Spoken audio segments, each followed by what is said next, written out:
Every lesson is a lyric in the universal song. Oh, the lessons of the journey, I weave them in my song. Hello and welcome to Lessons of the Journey, where we discuss this stuff we actually needed to learn in school with Coach Jen and Coach Nicole. Thanks for being here with us today for the third episode in our conflict series. In case you missed it, we kicked things off by exploring why conflict might not be the villain we've made it out to be. Then last week, we dug into how our attachment styles shape the way we show up in conflict, sometimes in ways we don't even realize. That's right. So today, we're excited to dive into practical tools. I love practical tools that will help you navigate conflict with more clarity, confidence, and compassion. So if you've ever found yourself admiring people who seem to handle those tough conversations with grace, those people that seem rounded and unshakably clear, then this is the episode for you. We're going to pull back the curtain on how they actually do that and why conflict can feel so messy and hard for the rest of us. In this episode, we're going to be unpacking what relationship researcher and my boy that I study from, John Gottman, calls the 4 horsemen of the apocalypse. Those 4 things are criticism, contempt, defensiveness, and stonewalling. And these are the patterns that quietly sabotage our best intention when conflict shows up. And if you're thinking, I'm not really like that, these don't apply to me, hang tight. You might hear your own voice in some of these examples. You'll also learn how these patterns derail connection, how to spot them in real time, and most importantly, what to do instead. We're also going to share practical ways to stay grounded, hold healthy boundaries, and still keep the door open to connection. So if you've ever wondered, why can't I do conflict like a pro? This episode is for you. So let's kick things off with a shared definition of conflict. Jen, what do you got for us today? Yep. As a noun, conflict is a fight, battle, or struggle, especially a prolonged strife, controversy, or quarrel, really a discord of action, feeling, or effect. And if we can all agree that that's what we mean when we're referring to conflict, let's have at it.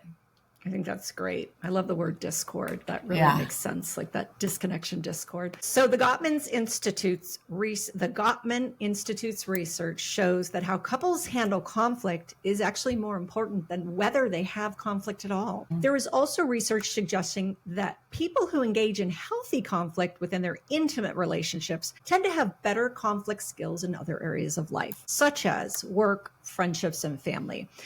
While the relationship is not always causal or perfectly symmetrical, there is a strong correlation between how we manage conflict in close relationships and how we handle it elsewhere. So the spillover effect of interpersonal conflict skills study, this is with Coughlin, JP, and Evangelisti AL in 2006. Conflict in romantic relationships, unpacking the bad and amplifying the good. So the key insight was individuals who practice constructive communication, active listening, compromise, and emotional regulation in their romantic relationships are more likely to carry those same skills into professional and social interactions. Why? Because close relationships are where we practice vulnerability, boundaries, and repair, all of which are foundational for broader conflict navigation. Now, the family systems theory and conflict generalization theory application, which was a Bowen's family systems theory, suggests that individuals often replicate patterns of conflict resolution learned and practiced in family or romantic relationships across other systems. Example, your work, your peer groups, those who develop differentiation of self, which is the ability to stay connected while remaining emotionally independent, tend to handle all types of conflict more effectively. Yeah, that makes so much sense. You and I talk regularly about how children learn, and it's inside of the home and what their parents or parent or adults who hang out with them are modeling for them. That is how they learn. Yes. They're not listening Agreed. to what we tell them. They're watching what we do. And Yes. that makes a ton of sense. Absolutely. And I'm learning how to do conflict with the person I'm conflicting the most with. Yes. Which generally tends to be someone I'm in a close relationship with. Yeah. So it makes sense. Yeah, a lot of sense. Good luck out there, folks.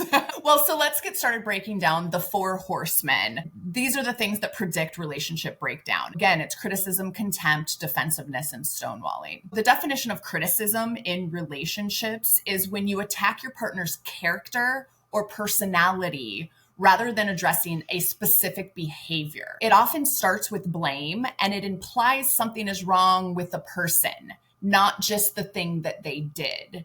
Some examples of criticism sound like, you never think about anybody but yourself, or why are you so lazy? Or you always do this or that. You always ruin things. You always show up late. That is criticism. It's attacking who they are.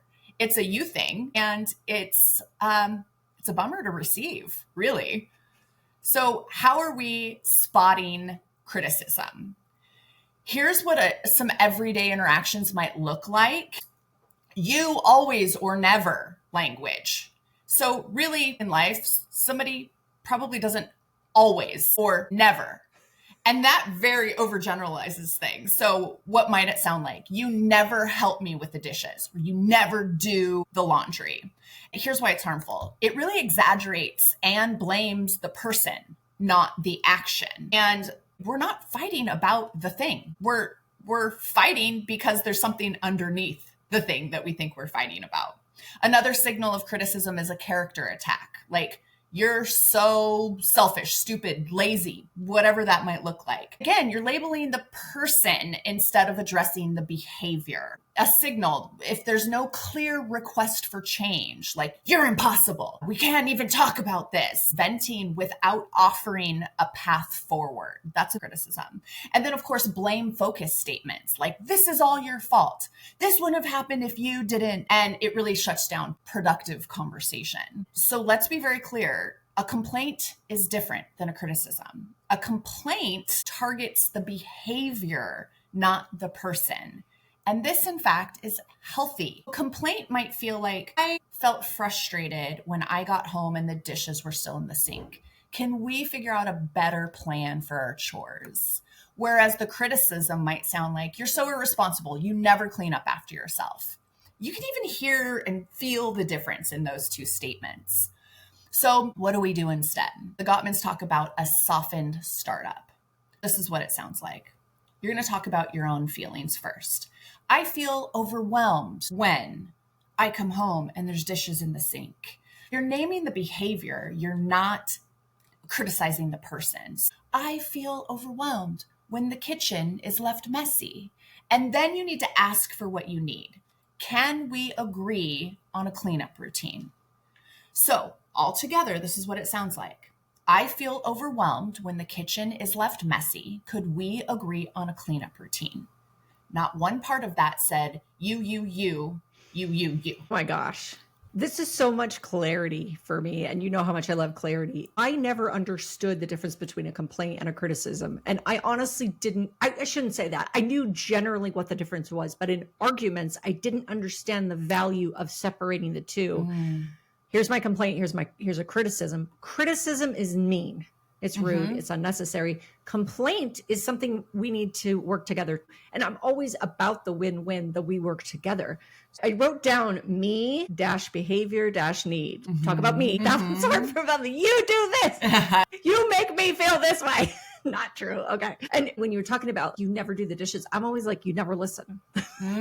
We say these things, and yet it's, I don't feel heard. That's right. I was going to say, feel heard. Yeah. Yes. I stick up for Tim in this one, Nicole. I know that man listens to you. I know he does. You never listen is not, yeah. And like you said, and thank you for pointing that out, the always and the never. We know always and never are words that never apply. Yeah. And yet we will say them because we're frustrated or we're heated.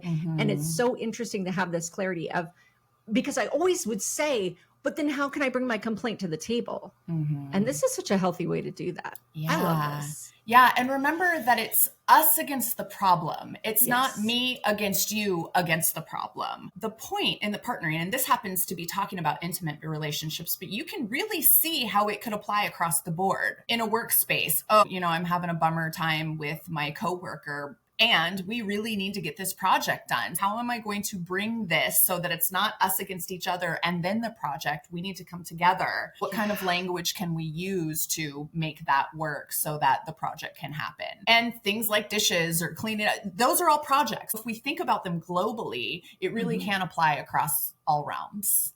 So true. Yeah. That's such good clarity. We're going to move on to number 2, the second horseman, contempt, the definition of contempt in relationships. Contempt conveys disrespect, superiority, or scorn. It goes beyond criticism by implying that one partner is morally or intellectually better than the other. It often includes sarcasm, mocking, name-calling, eye-rolling, sneering, or hostile humor. So in relationships, mocking or sarcasm. Here's an example.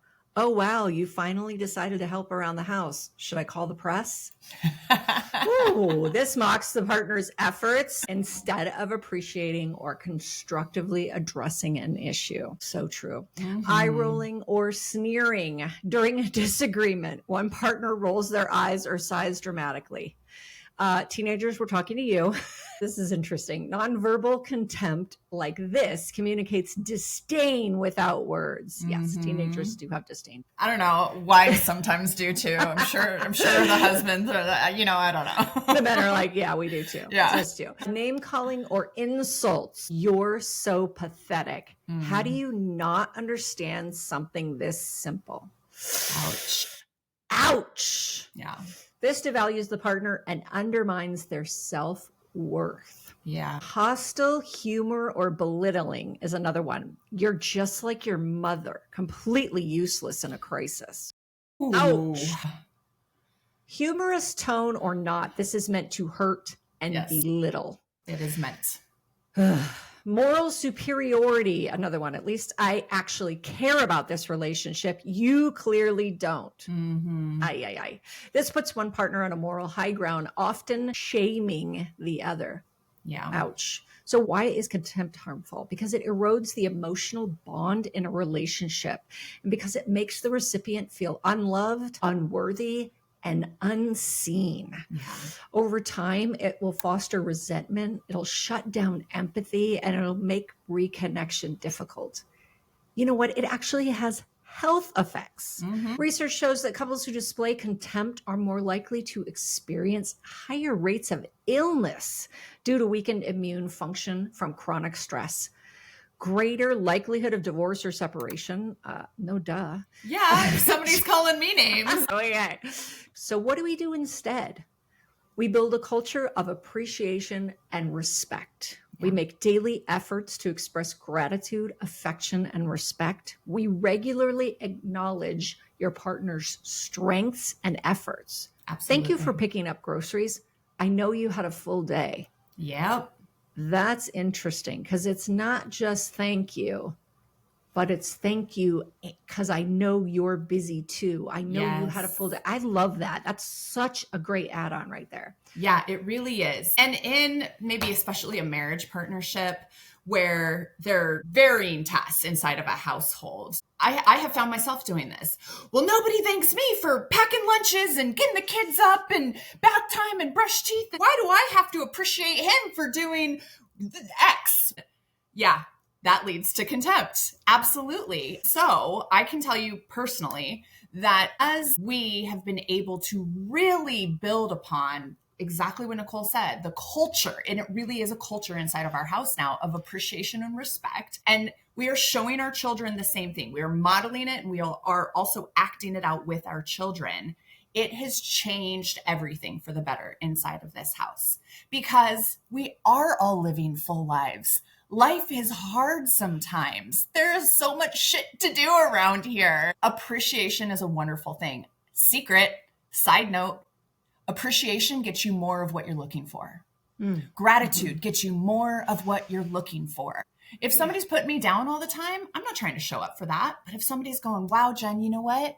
That was an amazing thing that you did. I got this little dopamine hit. I want more of that. I'm going to do more of that thing to hopefully get more of the dopamine hits. Here's the little trick. Appreciate and give gratitude more, and you're going to see more of the behavior that you're looking for.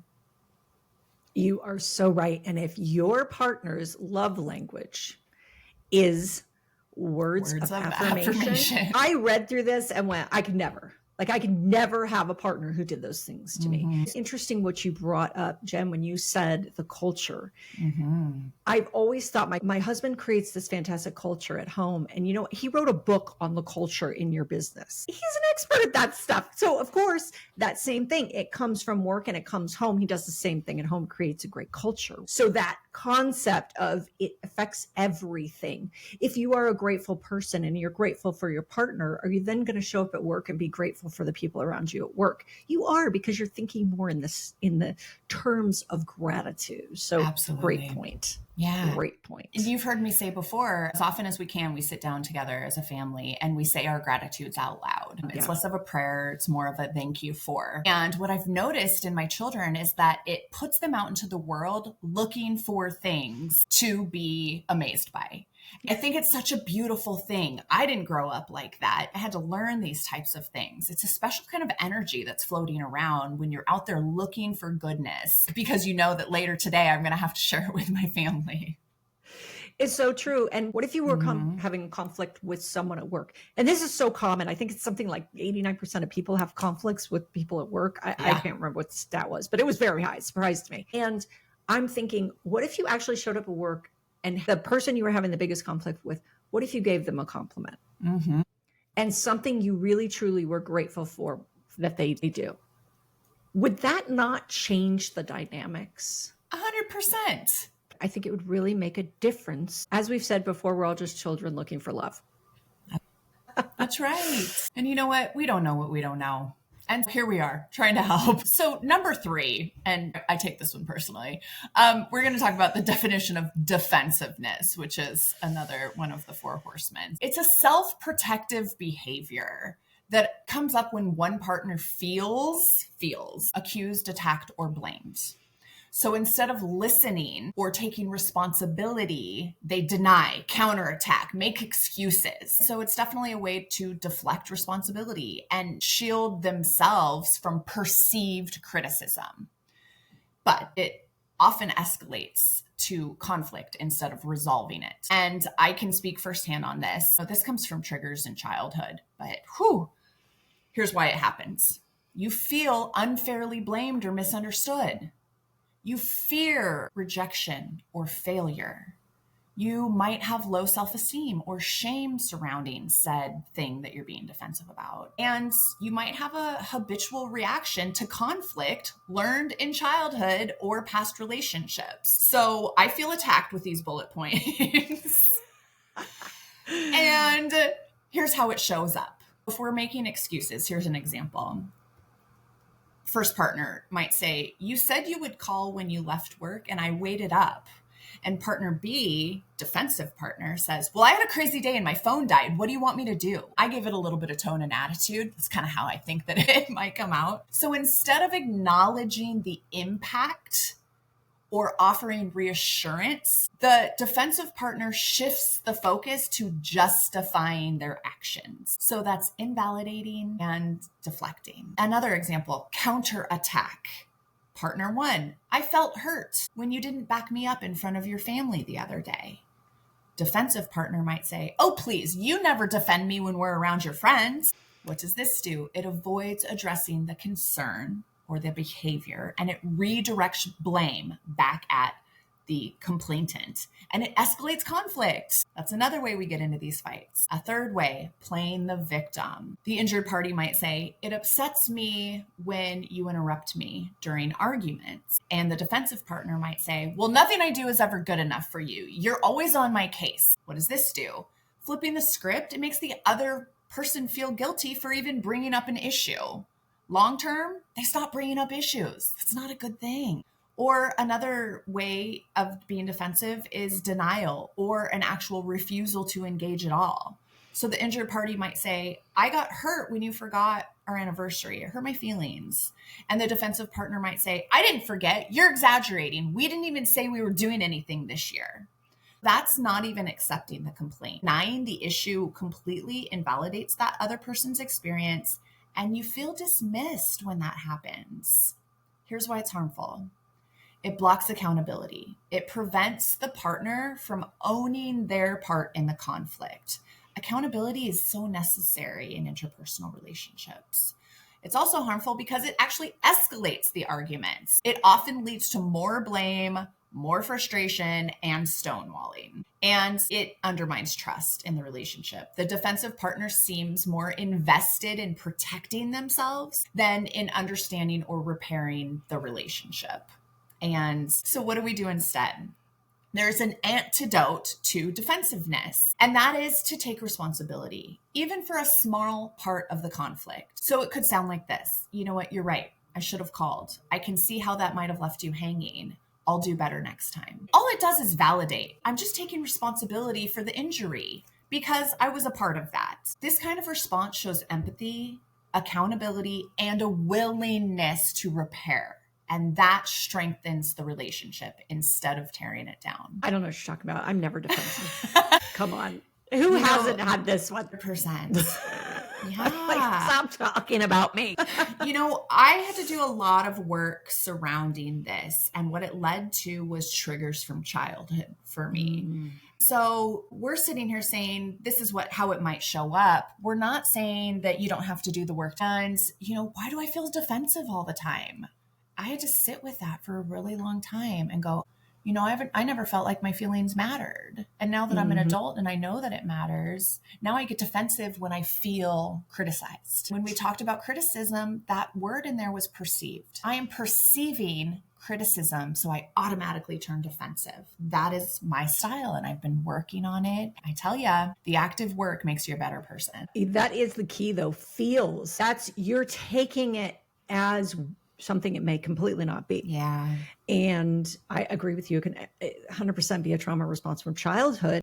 I feel accused. I feel attacked. Yeah. I'm not being accused or attacked. I may just have someone bringing a complaint, not even a criticism, a complaint. And I'm feeling attacked and I'm going to be defensive. You have to check. I have to, oh, yeah. Accountability, taking accountability. Yes. This is definitely something I have been working on in my conflicts. What accountability can I take? I've even gotten to a point where I'll say, hey, I think I'll take 30% of that. She's giving percentages now. Well, Tim's like, I'm going to need you to take 35. All right. No, Tim will go, I'll take 80. You can take 20. He always gives me less because Tim's nice. Amazing. And, we love Tim. But it's just funny that is sort of the thing, is the accountability. And I'm so big on accountability. Like when somebody doesn't take accountability for their actions, it drives me nuts. Yeah, me too. I'm big on that as well. And so here we are talking about accountability, and you're kind of twisting the knife in my heart right now, and it's also good for me. This is also good. It's good for all of us, really, to be reminded. And that's where the team aspect comes in. You don't have a team if only one party is playing by the rules. Yes. And I was a team athlete my entire life. Everybody has a job to do in this team aspect. So that language, yes, we turn defensive. Usually the defensiveness comes from the you, always, never. Yeah. It's not me, it's you. And so of course we're going to shut down. That's a natural response. Yeah. One partner can work on the language. The other partner can work on how they're receiving this. And it really is a team. Oh, I don't want my teammate to feel this way. I don't want the person that I'm committed to forever to feel this way. I don't want my children to feel this way. So how am I going to show up differently in order to move that needle down the line? Yeah. And the flooded part too. I think we get defensive when we get flooded. Absolutely. And you were talking about that. I was like, oh, I got to get one of those stupid pulse things. Pulse oximeter. Seriously. And then I'll know. I'll be like, oh, damn it. I can't argue right now. Isn't it funny how you really want to jump in when you're at the height of being the most illogical? Yeah. Because your amygdala is being hijacked. You have no logic going, slow down. It's all gone. And I'm going, but I want to get in there now. Yeah. Yeah. Let's see how bad we can make this. Yeah. I'm getting a pulse ox because it's cheaper than a rage room. Right? That's right. It is $10. Easy. Let's go. Oh my gosh. Well, number 4 in the 4 horsemen is stonewalling. What is the definition of stonewalling? So stonewalling is when a person withdraws from interaction, shuts down emotionally, or refuses to engage during conflict. Now, it's not just silence. It's actually a defensive response to feeling overwhelmed or flooded, where one partner shuts off communication entirely. This is so difficult for me because I'm the person who does the exact opposite of this, but I have people in my world that are like this. And I'm like, oh my gosh, I tried everything to get them to engage. And boy, was that a mistake. So interesting to learn this. It can look like going silent during arguments, leaving the room without explanation, responding with short, dismissive answers, avoiding eye contact or showing no facial expression, refusing to acknowledge the issue at all. Man, this is digging in.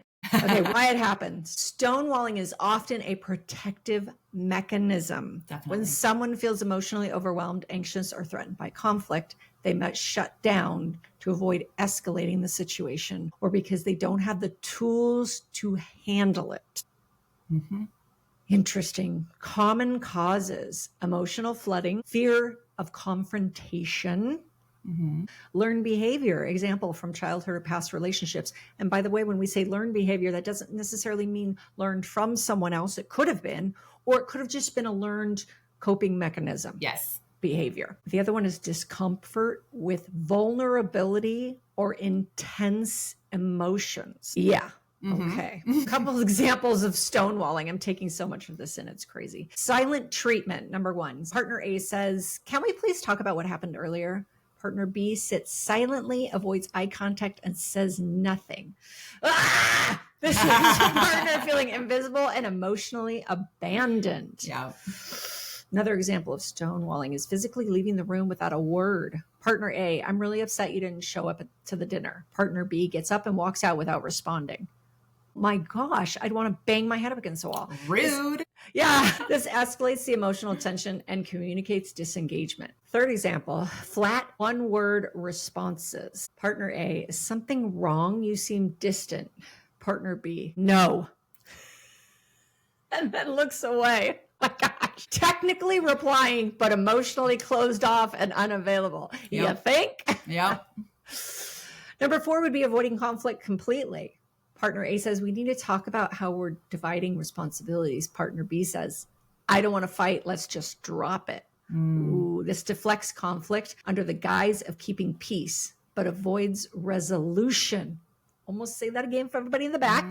This deflects conflict under the guise of keeping peace, but it avoids resolution. So why is stonewalling harmful? Well, it creates emotional disconnection and abandonment. It triggers anxiety and insecurity in the other partner. It prevents problems from being processed or resolved, leads to resentment and long-term communication breakdown.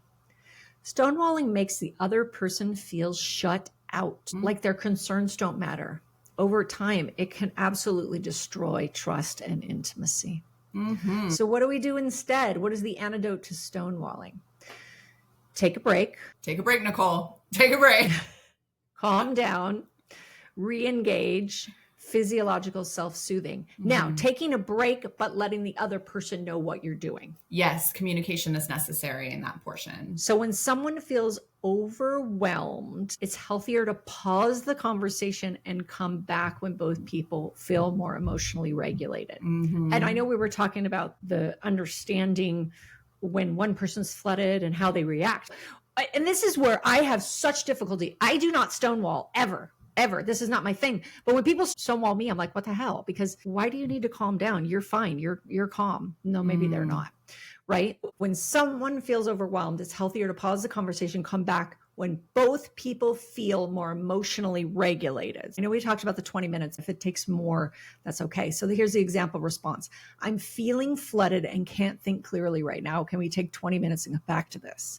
This models self-awareness and a commitment to resolution without shutting down completely. If you are the one that has the awareness that you are feeling flooded and you ask for the break, you then have to be the one to go back and re-engage when you said you would. That is the complete circle of what this response needs to look like. Because if you ask for a break and then you don't ever get back to it, that leads right back to emotional dysregulation, disconnection, dropping it for the purpose of peace, that whole thing that Nicole just went through. So it is absolutely necessary that you return to the conversation. You're saying you can't use that as an example to avoid the conflict completely? Can't roll out. Gotta come back. Yeah. Because I'd be setting a timer. I'd be like, 20 minutes. Isn't that interesting? Yeah. You'd be like, you said 20 minutes. It's been 21. Where are you? Because we are back at it yes. now. Hopefully I'd be like calm. And I think I would be. But I get your point. Yeah.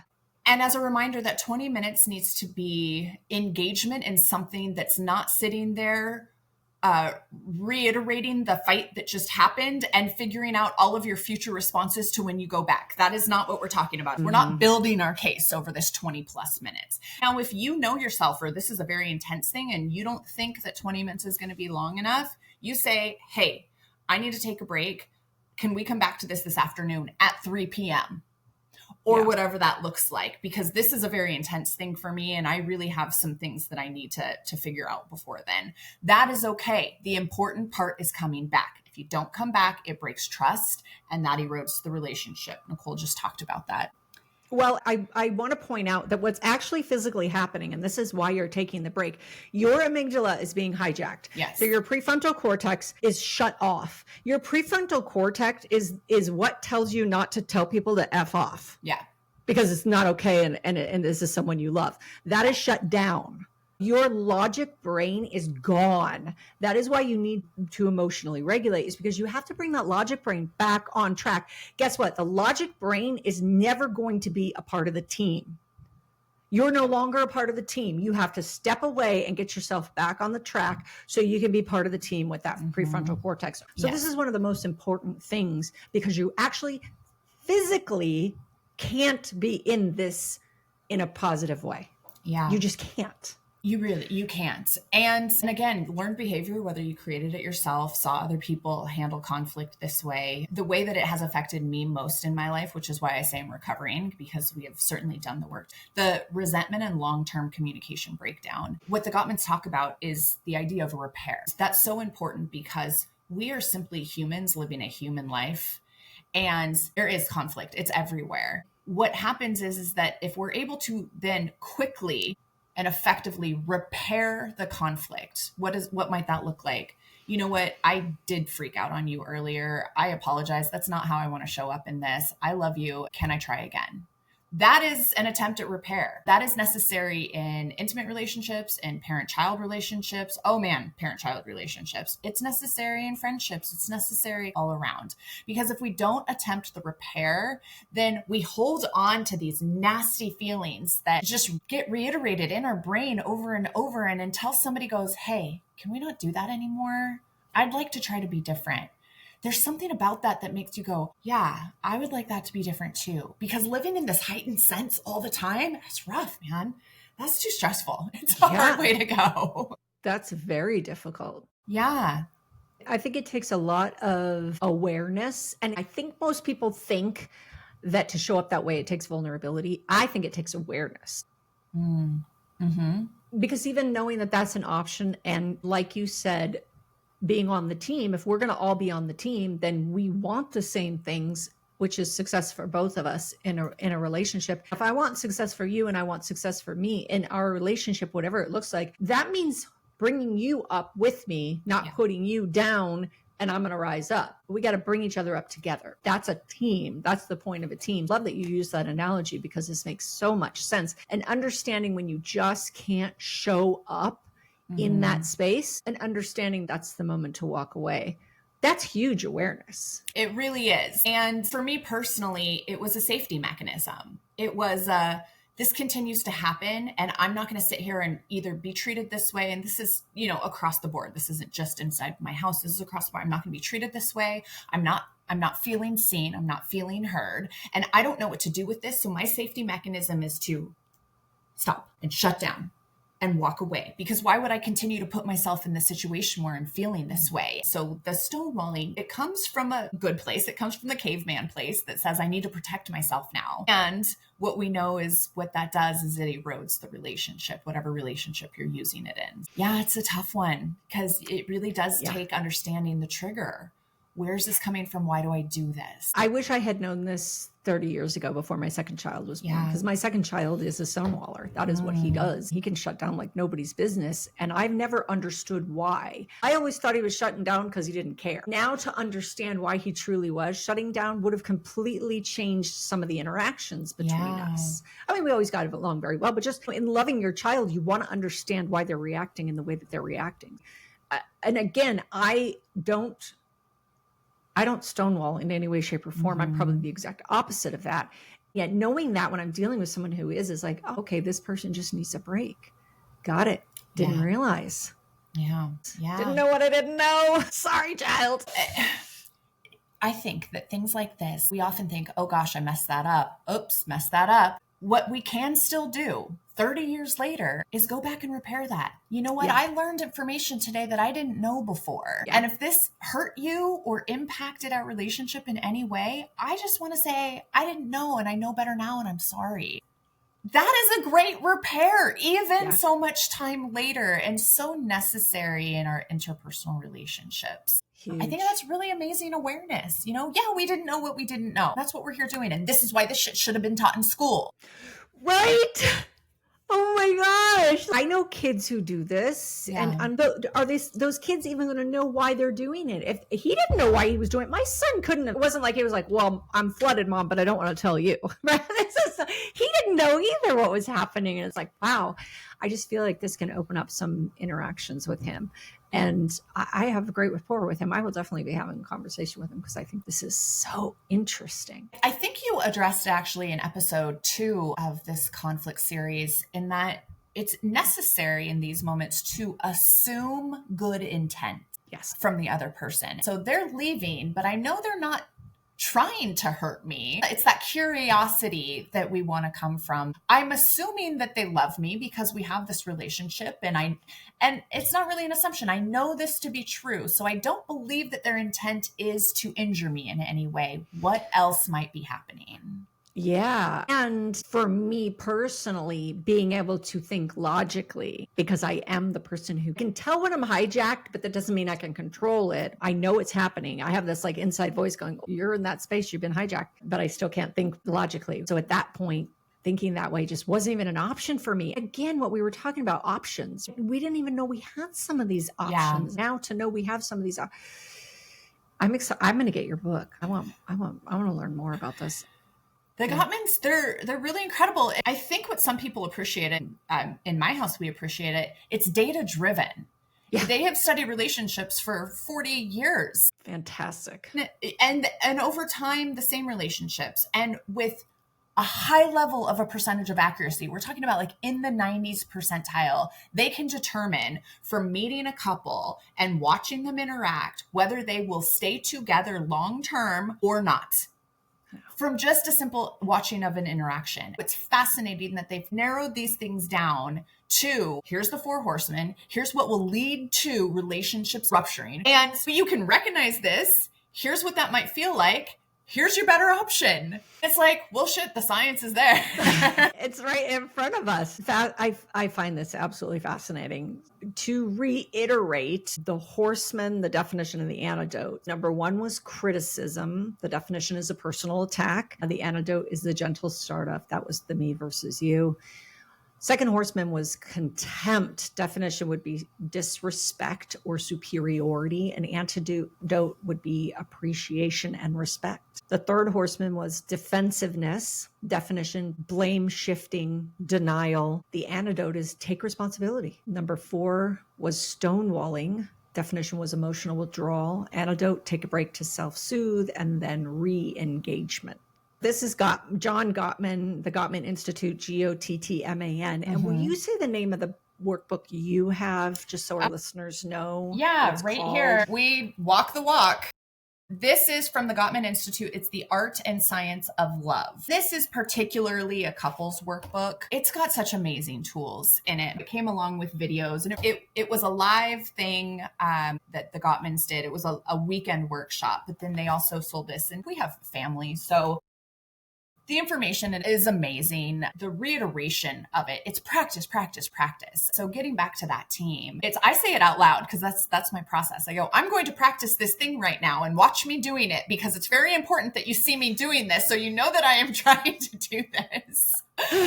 And the little wins along the way, you've probably heard me say before, we'll give each other a high five. We'll be like, did we just get through that without any one of the four horsemen? We're awesome. High five. We're celebrating those little wins along the way. That's you're rewiring those neurons up there that says, look, we can do it differently. So the hope is with the practice, we tell our kids this, you practice anything, you're going to get good at it. But you got to practice. You need to get in there and really put the reps in because you can't do it once and be like, well, it's you. You're not doing it. Nope, it's not going to work. So the things that I have found the most helpful are those I statements. It's explaining my experience inside of the thing. Mm-hmm. I felt this when I witnessed this. Not when you did. It's how I am being affected. And there's a big assumption here. The other party, especially in the intimate relationship, doesn't want you to feel any way, shape, or form shitty. They want to show up and be like, oh, I guess that if I experienced it that way, I might feel the same way too. That is called validation. And that is the single most important thing that you can do in accepting the influence of somebody else. And that doesn't mean agree. Let me be very clear. Validating does not mean agreeing. Validating means hearing your partner's experience and saying, that's not how I experienced it. Yet I hear you now telling me your experience, and I guess I can see how you might have felt that way. Not, I agree. We can come to the agreement later. It's just necessary to help the other person feel seen and heard, validating that experience. Yeah, I agree. You have the right to feel that way in this situation. It's not, I agree with the entirety of what you're believing. It's just, I agree you have the right to feel that way. And we all have the right to feel, and emotions are important, and we need to talk about them and be okay with them. Yeah. Then that's where the soften startup and the appreciation and respect and the taking responsibility. So if you can find a portion in the complaints where you go, yeah, I can take accountability for that piece of it. Oh, does that lower tensions? I tell ya, we're just looking for somebody to share in this moment. I think it's really, really good stuff. Yeah, this is amazing. Yeah. I think we should go into our takeaways. Oh, the last hour. The whole damn thing. Yeah. Yeah. I think for me, I'm going to go first. Having you on the other side of this and understanding that we experience things so differently, and that I can still love you and appreciate you with the different background that you're bringing to what a conflict might look like. That's in a friendship, that's in an intimate relationship. The ability to go, they're not like me, and that's okay. This is how they're experiencing it, and this is how they're going to approach it. It's different from me, but it's not wrong. And this is where I'm coming from. This is how I'm experiencing. This is how I'm approaching it. And these are my triggers. And that's not wrong either. It's how are we doing this together? How are we looking for repair? How are we validating and appreciating? And oh my goodness, that is, I thought everybody had to do it like me. Otherwise you were wrong or dumb. And if you're doing it this way, and my face can't hide the way I'm feeling sometimes. So that is, I think, my biggest takeaway is, oh, they're doing it differently than me, and that's okay. How do we find common ground? That is so beautifully put, because there are so many times in life where I see people doing specific things and I look at them and go, I just don't understand why anyone would think that way. Yeah. And I want to understand why they think that way. Anytime I have that awareness, the light bulb goes off and I go, oh my gosh, that's so cool that I now understand this person. I love that you said that and you put it beautifully. I agree with you on that. I'm going to ditto that. And complaint versus criticism. I love clarity around how to articulate the difference and how to understand the difference. To be honest, coming into this, I didn't even know that I needed a difference between complaint and criticism when it came to conflict. Look at all the C's we're coming up with today. But I just love that. I think that's fascinating and amazing. Wow. Yeah. This was so cool. Understanding. I love you. I love you as a person. I love what you stand for. I love who you are. Knowing that there's all these times when I go, oh, that's me. And you go, oh, this one's me. I'm like, oh, see, we're all different, but we're still lovable. Yeah, absolutely. Absolutely. Just remembering that what we're fighting about probably isn't what the fight is actually about. I think that's so important. The ability to look beyond and be curious. And I would also like to say that often when we have conversations like this, there's one party that goes, yeah, I do all of that. And that person just doesn't, whatever. Okay, if that's truly, truly the case, I invite you to take a look at that relationship as a whole. Very often we go, and usually it's the woman going, I'm doing this and he just, okay. So sometimes we want to look at the other person and we don't want to look at what we're doing.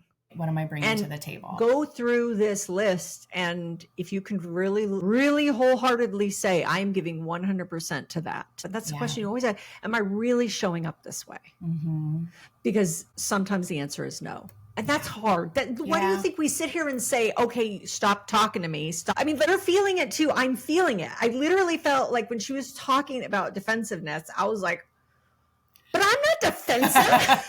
I mean, I could feel the internal reaction of my body going, okay, I've done that. We all do some of it to a degree, of course, because we're human. And yet our goal needs to be to not do it. Yeah. To come from the opposite direction.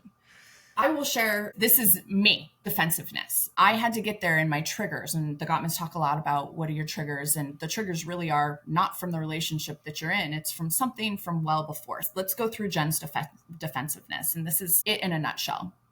I learned that I become defensive because I don't ever want to feel like I'm letting somebody down. Somebody that I care about. If I am perceiving criticism, I turn defensive because, well, that means I'm not good enough. And I couldn't possibly live with not being good enough because XYZ showed up in my life well before now.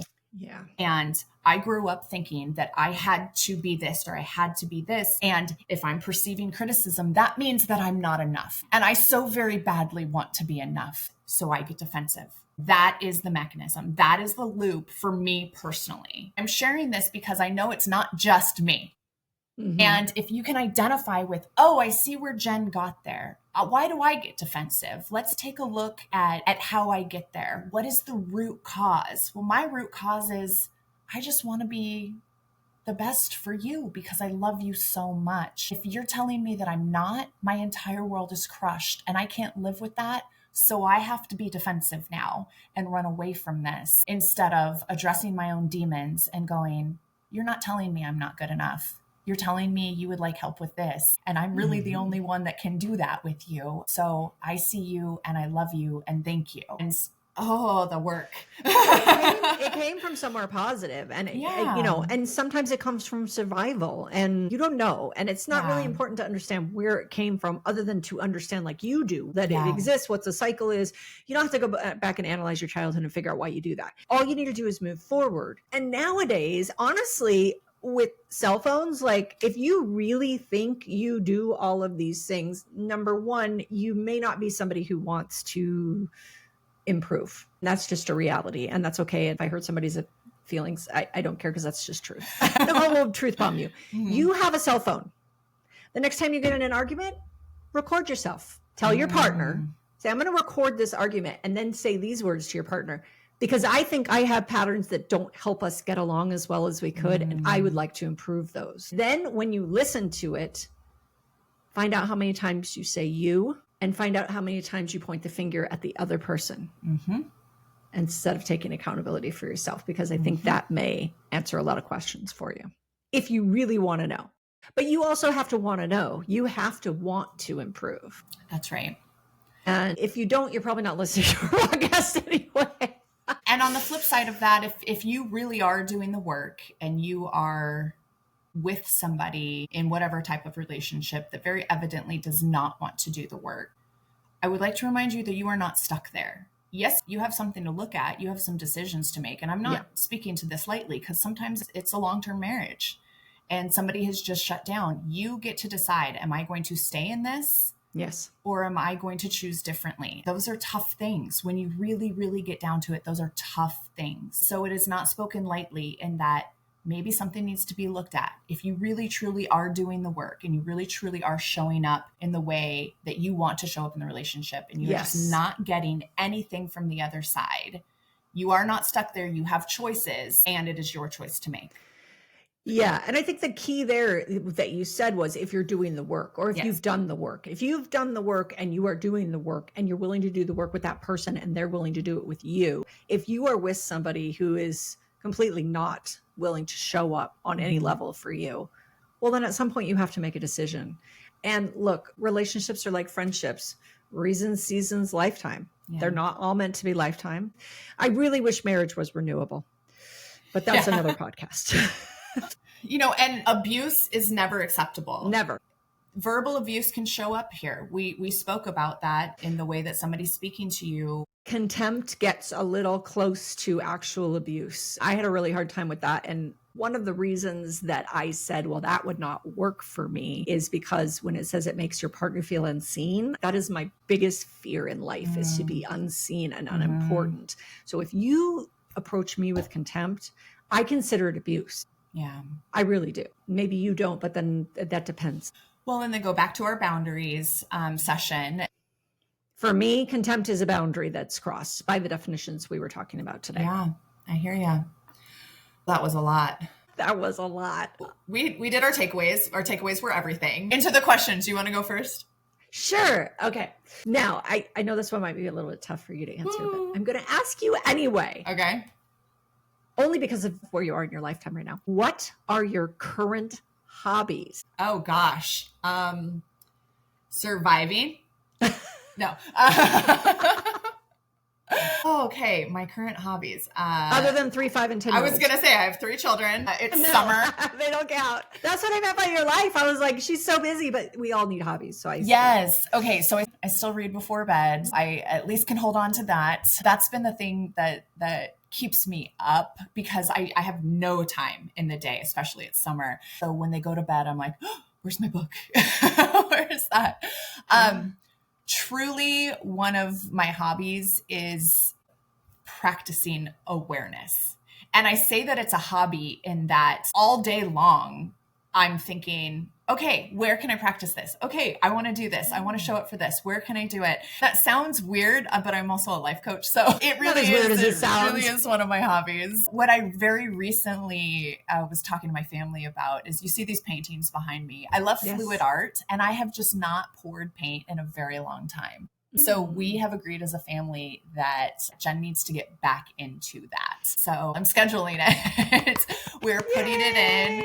Yeah, to where I can get a little messy with the paint. I find it so cathartic, really. The mixing of the paint, the pouring, the lack of control that one really truly has is a really good way for me to kind of decompress and kind of let the paint do what it does. So it is a current hobby in that you see that I have done it. Yep. It's been a while since pouring paint. So I want to see more on that board behind yeah, you. we gotta clear it out. Somebody take these for me. I don't know what to do with them. Thank you for that question.